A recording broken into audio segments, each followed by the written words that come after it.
Mamba, joka la maji. Katika mito, maziwa na mabawa ya Afrika, kuna mnyama ambaye amekuwa tishio kwa wanyama wengine, hata wanadamu, kwa maelfu ya miaka mingi.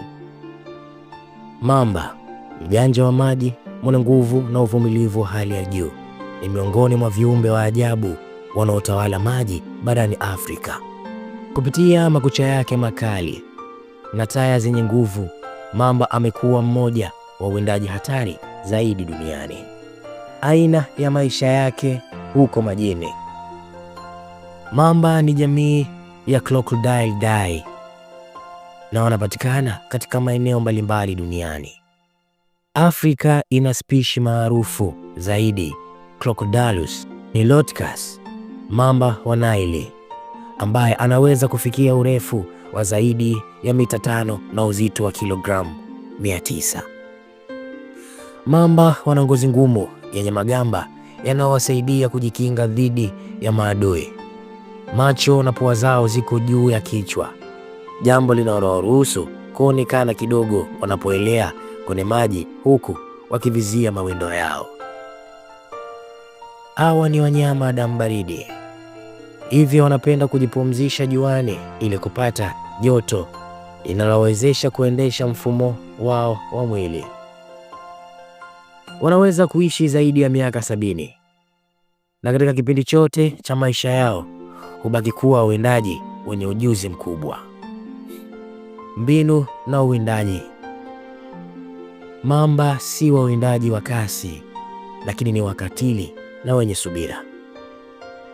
Wanatumia mbinu za uvamizi wa kumtishia anayeshambuliwa, yani ambush predator, wakijificha chini ya maji wakisubiria mawindo kama vile nyumbu, swala, viboko wadogo na hata wanadamu.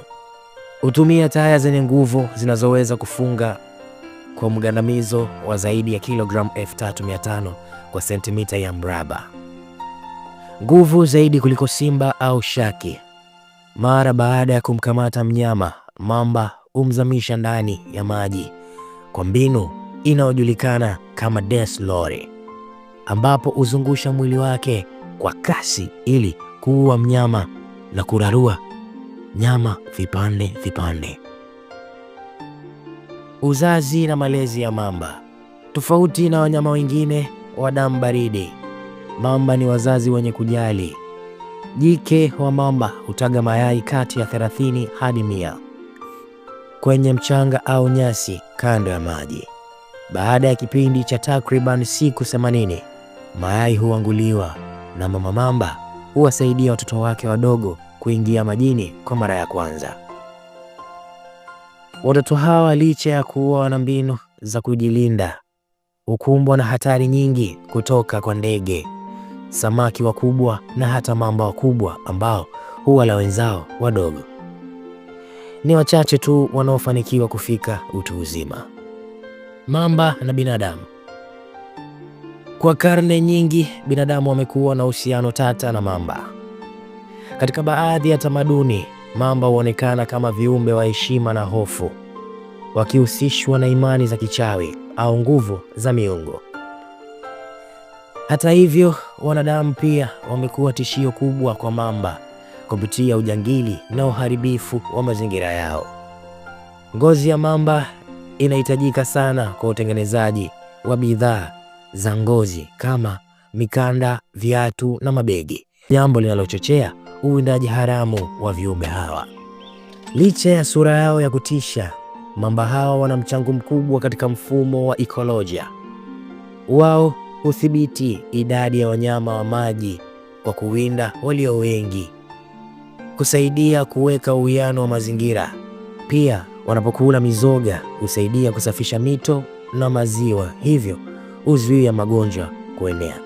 Mamba ni viumbe wa ajabu wakitawala maji kwa ustadi wa kipekee. Ingawa wanahofiwa na wengi, wanapaswa pia kuheshimiwa na nafasi yao katika mfumo wa maisha ya asili. Kwa uhifadhi sahihi na ulinzi wa mazingira yao, vizazi vijavyo vitaendelea kushuhudia ujasiri na ustadi wa uwindaji hawa wa majini.